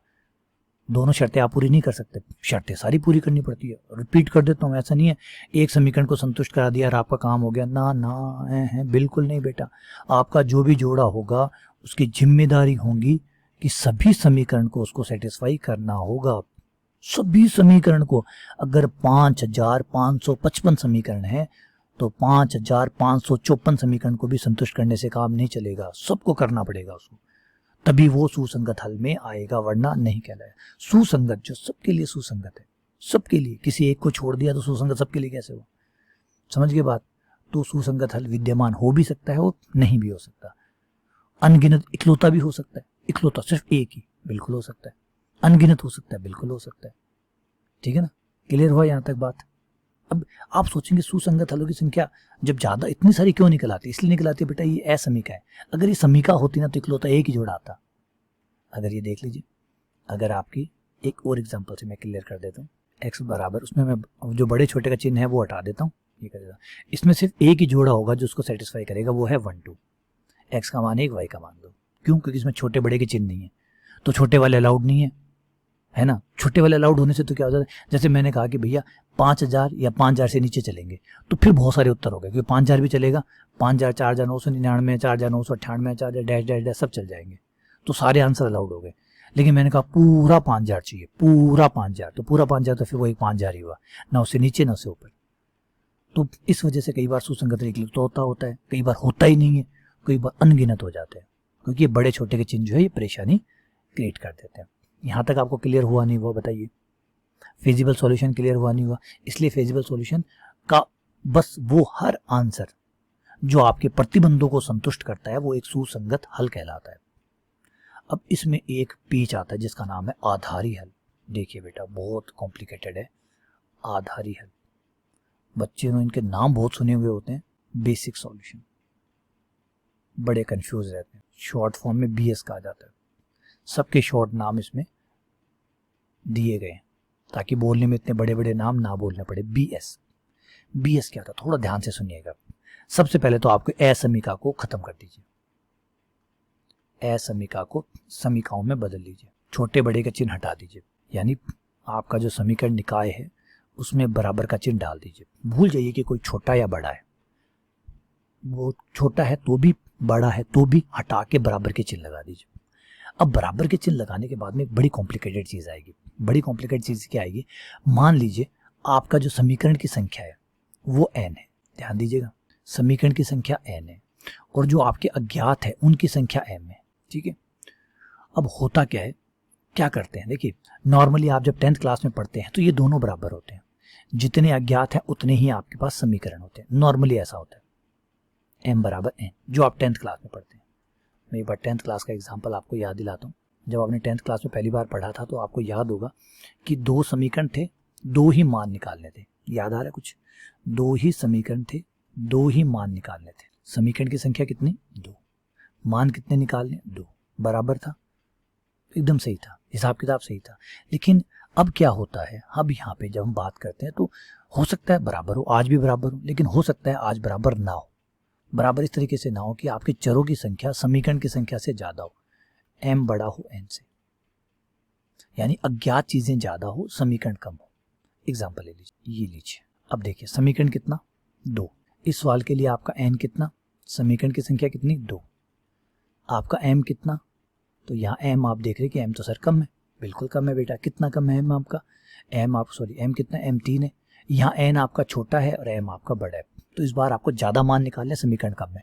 लेकिन हम जानते हैं हमारे विलोपन विधि, प्रतिस्थापन विधि जो हम पढ़ के आए हैं, क्रॉस मल्टीप्लिकेशन की विधि, जो विधियां पढ़ के आए हैं, इसमें एक बात हम जान चुके हैं कि जितने समीकरण होते हैं उतने ही मान निकलते हैं। ज्यादा अगर मान अज्ञात हो तो निकालना मुश्किल होता है। अब अगर मैं इससे मान निकालने की कोशिश करूं तो नहीं निकलेगा। क्यों नहीं निकलेगा? क्योंकि समीकरण 2 है, 2 समीकरण अच्छे तरीके से 2 ही मान निकाल सकता है। वरना तो क्या होगा कि अगर मैंने यहाँ पे कोशिश की तो अगर मैंने x को हटाया तो y z के पदों में आ जाएगा। समझ रहे हैं बात हो? y का मान नहीं आएगा, y का मान z के पदों में आ जाएगा, क्योंकि एक चर बिना मतलब में फंसा पड़ा है, एक एक्स्ट्रा चर है इसके अंदर। एक्स्ट्रा चरों की संख्या आप जो है वो ऐसे निकाल सकते हैं, एक्स्ट्रा वेरिएबल कि भाई कितना फालतू है उसकी संख्या आप m-n करके निकाल सकते हैं। तो आपके पास 3 अज्ञात है, 2 समीकरण है, इसका मतलब एक एक्स्ट्रा है, एक चर एक्स्ट्रा। अगर वो नहीं होता तो ये समीकरण परफेक्टली सॉल्व हो जाती, ये परफेक्टली सॉल्व हो जाती। बात समझ रहे हैं? परफेक्टली सॉल्व हो जाती, अच्छे से सॉल्व हो जाती, बड़े प्यार से, बड़े प्यारे प्यारे मान भी देता। तो हम यहाँ पे क्या करते हैं, यहाँ पे अपना दिमाग लगाते हैं और विकल्पों की बात करते हैं। कैसे? कि भैया जो एक्स्ट्रा चर है उनको एक एक करके 0 कर देते हैं। हमारे पास यहाँ 3 ऑप्शन है। एक्स्ट्रा चर x को मान सकते हैं, उसको 0 रख लेते हैं, या फिर एक्स्ट्रा चर y को मान सकते हैं, उसको 0 कर देते हैं। ये थोड़ी जेड एक्स्ट्रा चर है जो लास्ट में है वही एक्स्ट्रा है ना बेटा, एक्स्ट्रा पहले वाला भी हो सकता है, आपको मानने पे है ना। तो हो सकता है कि हम जेड को एक्स्ट्रा चर मान ले, किसी जो भी एक्स्ट्रा है, किसी भी जो भी आया तो एक है ना, एक चर एक्स्ट्रा है। अब उस एक को किसको मानना है? एक्स को, वाई को, जेड को। तो इससे आपके जो समीकरण है उसमें इसमें जब x को 0 कर देंगे तो आपका समीकरण y z के पदों में हो जाएगा। देखिए 2y प्लस जेड बराबर 3, y प्लस 2z। अब आप आराम से मान निकाल सकते हैं। इसी प्रकार यहाँ हो जाएगा आपका y 0 कर दिया आपने तो x प्लस जेड बराबर 3, 3x प्लस 2z बराबर 5, और यहाँ z को 0 किया तो x plus 2y plus y बराबर 5 हो गया। अब आपके यहाँ पे आंसर की जोड़े बन जाएंगे। इससे जो आंसर आएगा वो, इससे जो आंसर आएगा वो, इससे जो आंसर आएगा वो, और इससे जो आंसर आएगा वो बन गए। इस आंसर में आपने कलाकारी की है, उसका ध्यान रखिए। क्या कलाकारी की है? 2 कलाकारियां आपने की है। कलाकारियां काउंट कर लीजिएगा, 2 कलाकारियां की है। कलाकारी नंबर 1, एक तो आपने असमीकाओं को हटाकर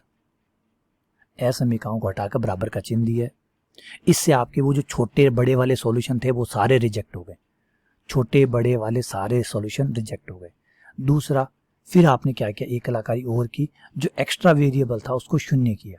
जितने भी एक्स्ट्रा वेरिएबल थे, कलाकारी नंबर 2, जो भी एक्स्ट्रा वेरिएबल थे उनको 0 कर दिया आपने। जो भी एक्स्ट्रा थे, 4 थे, 4 में से 2 एक्स्ट्रा थे तो 2 को 0 कर दिया।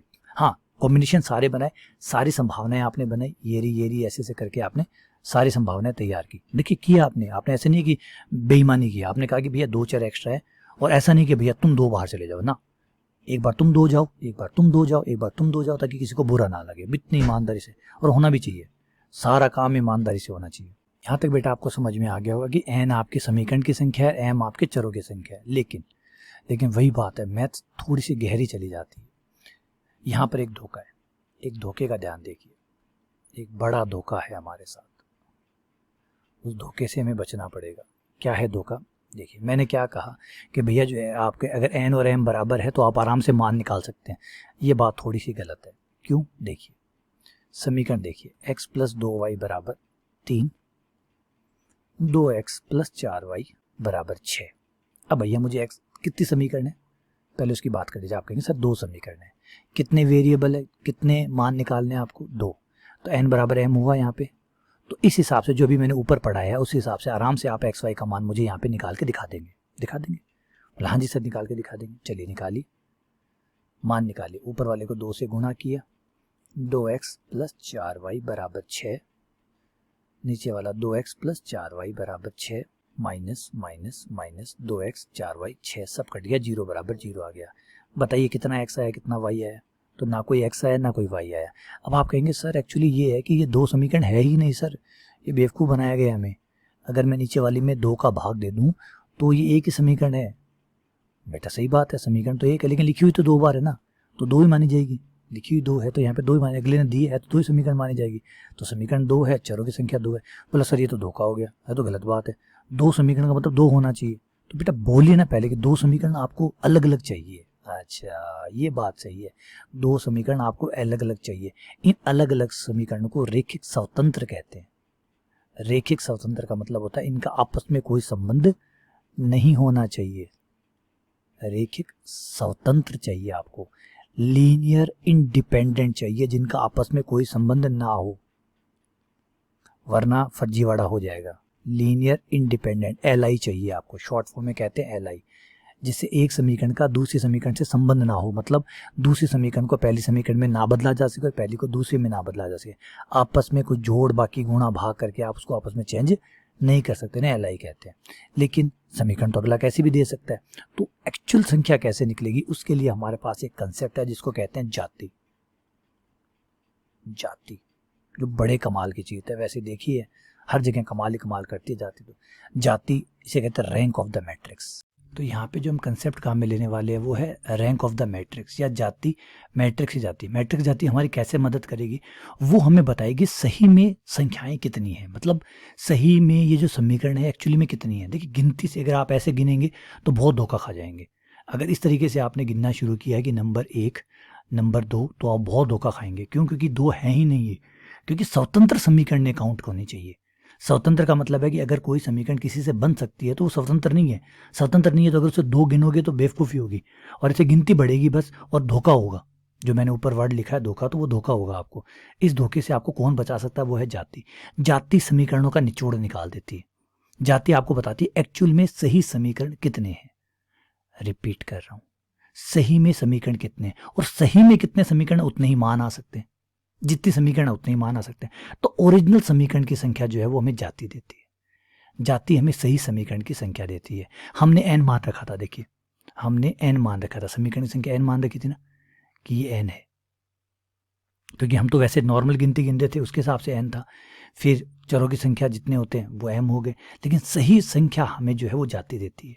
हमें जाति निकालनी होती है, जो आपकी A मैट्रिक्स है उसकी जाति निकालिए, और आपकी जो A और B मैट्रिक्स है उसको साथ में लिखकर, जिसे ऑगमेंटेड मैट्रिक्स कहते हैं, ये आपको बीएससी फर्स्ट ईयर में जाके पढ़ना पड़ेगा जाति का टॉपिक, और मैट्रिक्स में मैंने पढ़ाया हुआ अच्छे से, तो वहाँ जाके आप जाति का टॉपिक पढ़िए। यहाँ पे पढ़ाऊंगा तो बहुत लंबा, वो पूरे के पूरे लेक्चर यहाँ ऐड हो जाएंगे, तो इसलिए ज़रूरी है कि जाति का टॉपिक आप वहाँ से पढ़ें।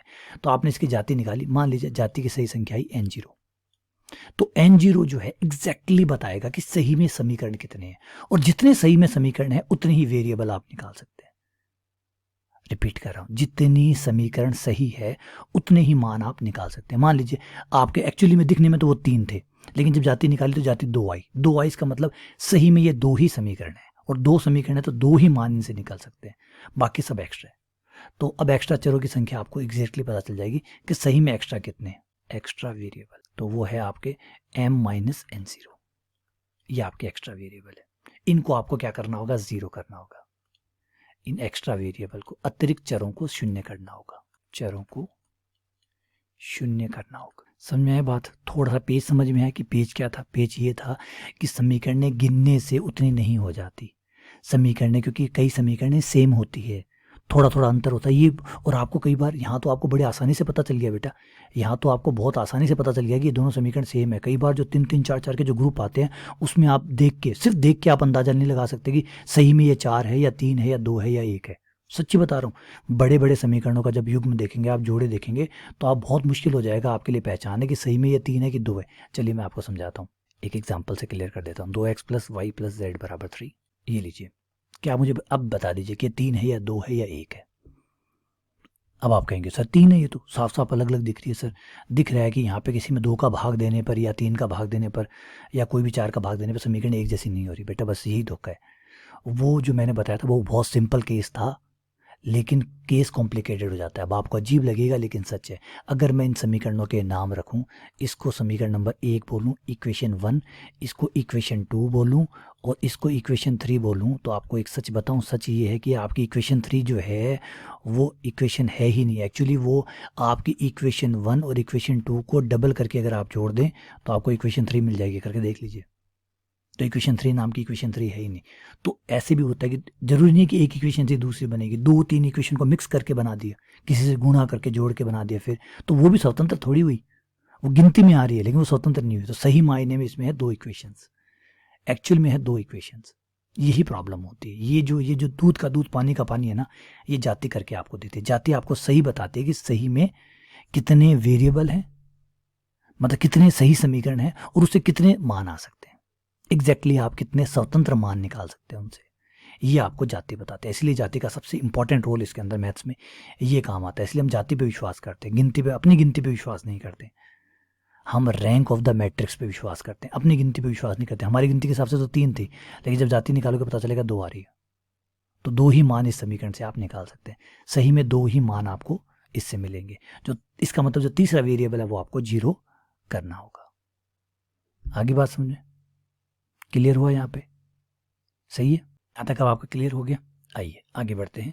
आधारी चरों की संख्या, आधारी हलों की संख्या वो कैसे निकलती है? अब ध्यान से सुनिएगा बेटा बात को, यहाँ थोड़ा सा ध्यान लगाइएगा।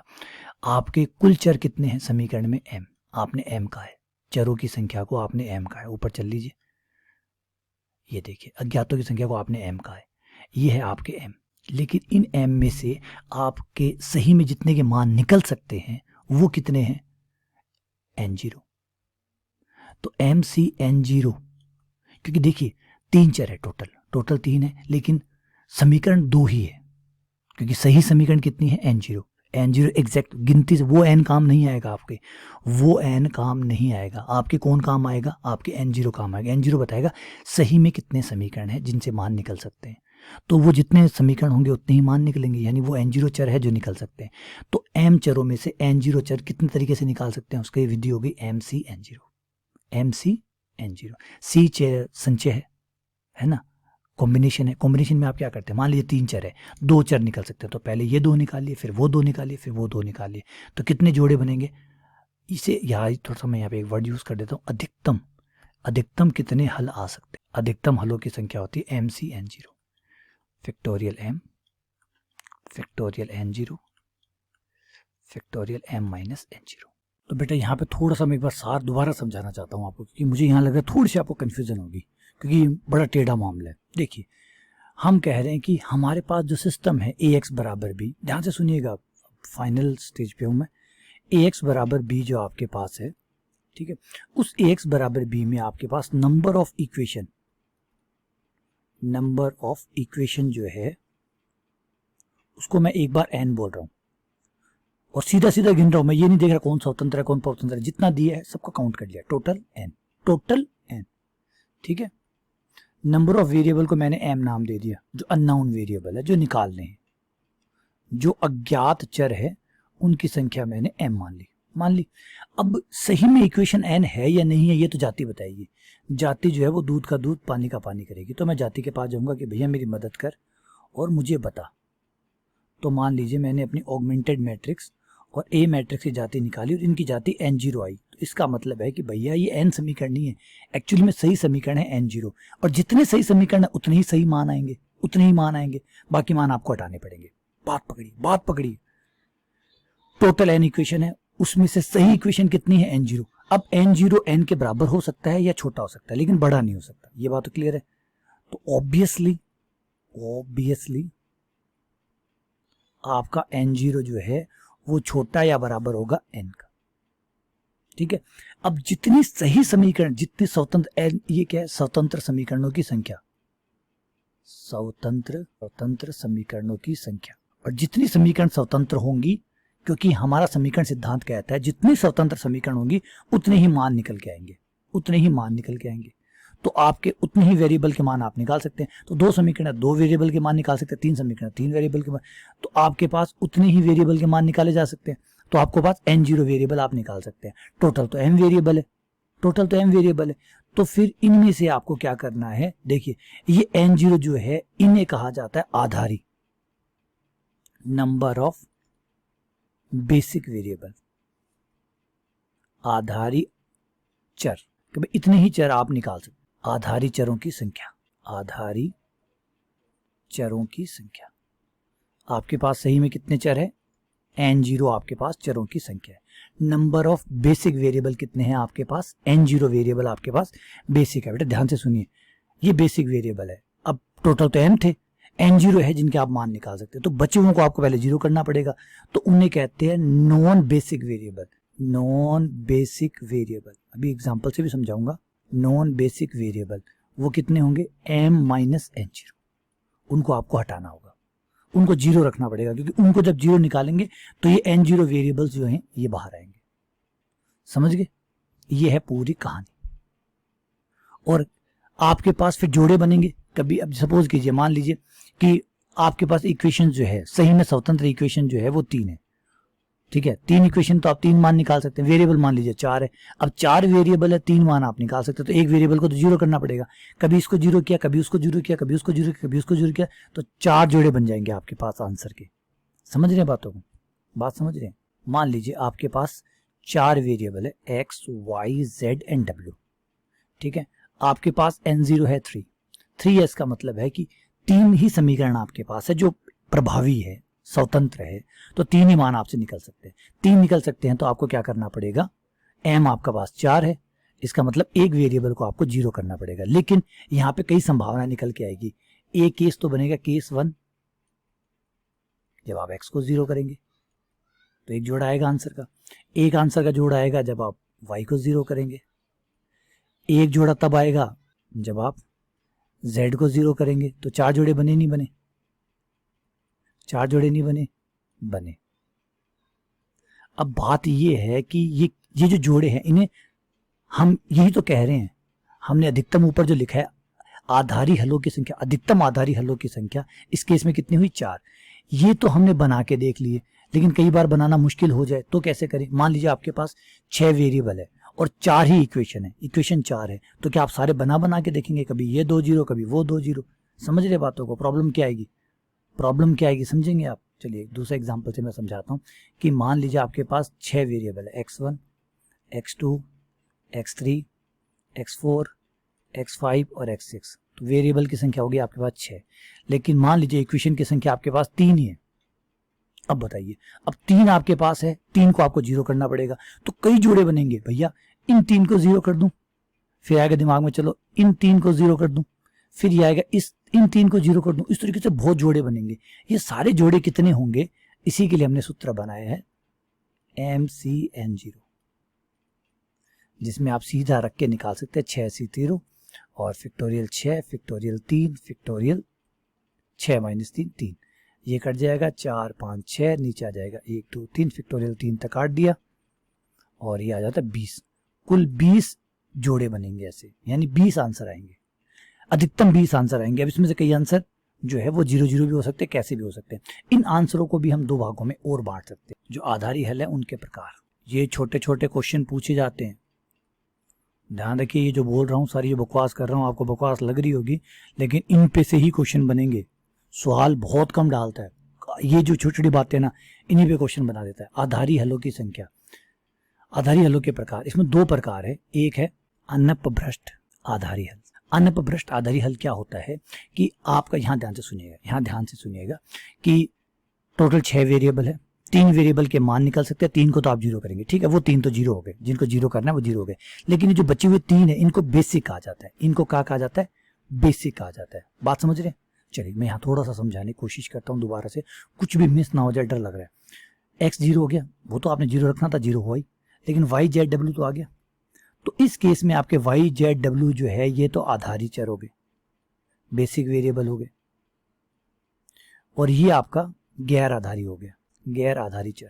इन्हें बेसिक वेरिएबल और नॉन बेसिक वेरिएबल कहते हैं। वो तो देखो, एक तो क्योंकि समीकरण ऐसा ही था कि भाई टोटल 4 थे, 4 आपके पास वेरिएबल थे, 3 ही निकल सकते थे, तो एक को आपको बलि चढ़ानी थी, तो जिसको बलि चढ़ाते तो गैर आधारी कहते कि आधार नहीं है ये, ठीक है। जो बच गया वो आधारी चर में आ जाते हैं। इस केस के लिए अलग गैर आधारी और आधारी अलग है, इसके लिए अपने अलग है, इसके लिए अपने अलग है, इसके लिए अपने अलग है।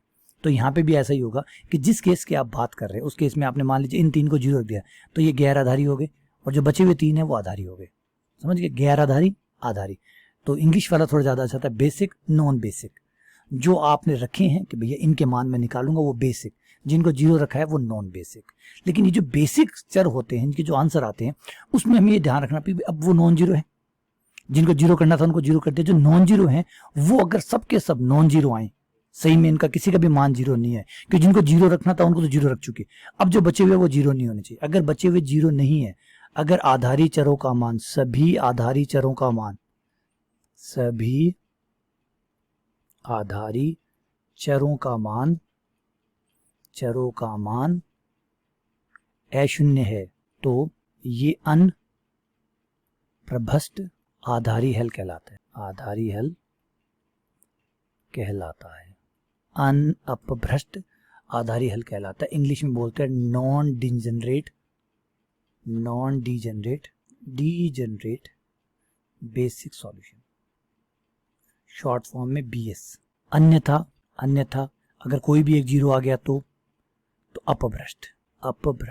अगर कोई भी 0 आ गया तो अपभ्रष्ट आधारी हल। कम से कम एक, अब कई बार पूछा भी गया है अपभ्रष्ट आधारी हल किसे कहते हैं? जिसमें कम से कम एक आधारी चर 0। क्वेश्चन पूछा गया RPSC का, मजाक नहीं कर रहा हूं, पहले बार शुरू में कहा था मैंने, मजाक नहीं कर रहा हूं। क्वेश्चन यहां से ही पूछेगा इसी बातों में, और ये बातें कौन पढ़ेगा? सवाल तो सब निकाल लेते हैं। थ्योरी पढ़ने में आता नसें तन जाती है, पढ़ाने वाले की भी नसें तन जाती है, पढ़ने वाले की भी नसें तन जाती है, लेकिन सार यहाँ छुपा हुआ है इसका। तो पूछा गया था कि अपभ्रष्ट आधारी हल कौन सा होता है, जाके देख लीजिए RPSC पेपर में। अपभ्रष्ट आधारी हल कौन सा होता है? जिसमें आपका बेसिक चर, देखिए जो गैर बेसिक थे, जो गैर आधारी थे, उनको तो पहले आपने 0 कर दिया, तो जो आधारी था उसमें से भी अगर कोई 0 आ गया तो आप कहते हैं अपभ्रष्ट आधारी हल।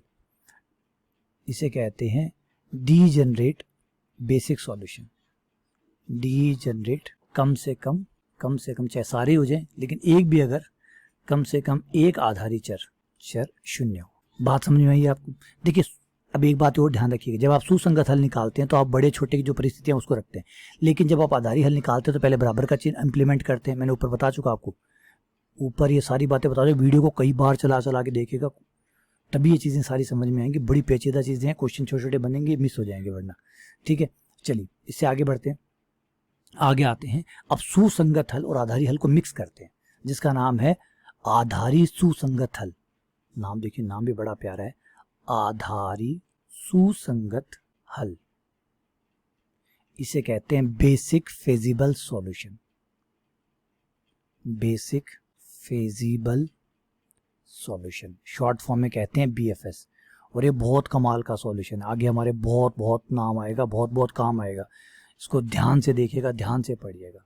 आधारी सुसंगत हल, बेसिक फेजिबल सॉल्यूशन, ऐसे सुसंगत हल जो समीकरण निकाय के आधारी हल भी हैं, वो जो सुसंगत है एफएस भी। एफएस कौन होता है? जो आपकी सारी शर्तों को पूरा करता है, वो एफएस होता है। और आधारी हल क्या होता है? जो भी हमने बताया था कि वे बराबर का चिन्ह लेंगे और बराबर का चिन्ह लेने के बाद में जो संतुष्ट करेगा समीकरण को, वो आधारी सुसंगत। ये हर एफएस बीएफएस नहीं होता, तो यहाँ पे आपको समझना होगा। वह सुसंगत हल, अभी मैं आपको समझाऊंगा, ऊपर ले चलता हूँ। वह सुसंगत हल जो आधारी हल होता है भी होता है, आधारी सुसंगत हल कहलाता है, बेसिक फेजिबल सॉल्यूशन कहलाता है, आधारी सुसंगत हल कहलाता है। मामला कॉम्प्लिकेटेड है, ऊपर वाले चित्र के अंदर समझाऊंगा, चीजें समझ में आ जाएगी। देखिए ऊपर चलते हैं, एकदम ऊपर जब सबसे पहले वाला डायग्राम बनाया था इस पे आ जाते हैं। ये डॉट डॉट डॉट डॉट सब एफएस थे। इवन ये जो येलो लाइन है, ब्लू लाइन है, येलो लाइन है, इनके पॉइंट्स और ये अंदर वाले सारे पॉइंट एफएस थे।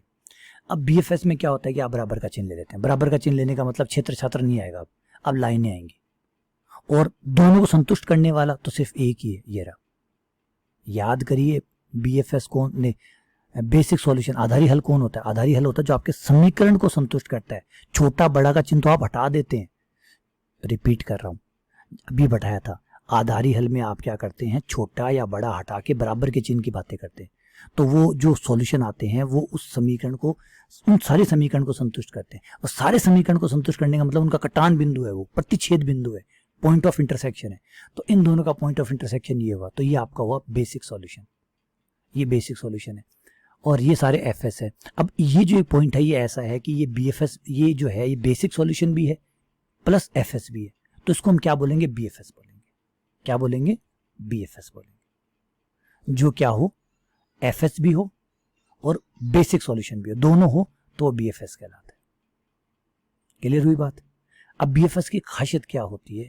बीएफएस परिमित होते हैं, एफएस बहुत सारे होते हैं, बहुत सारे होते हैं एफएस, लेकिन बीएफएस हमेशा परिमित होता है। एक मतलब 4 होंगे, 5 होंगे, इतने ही होंगे।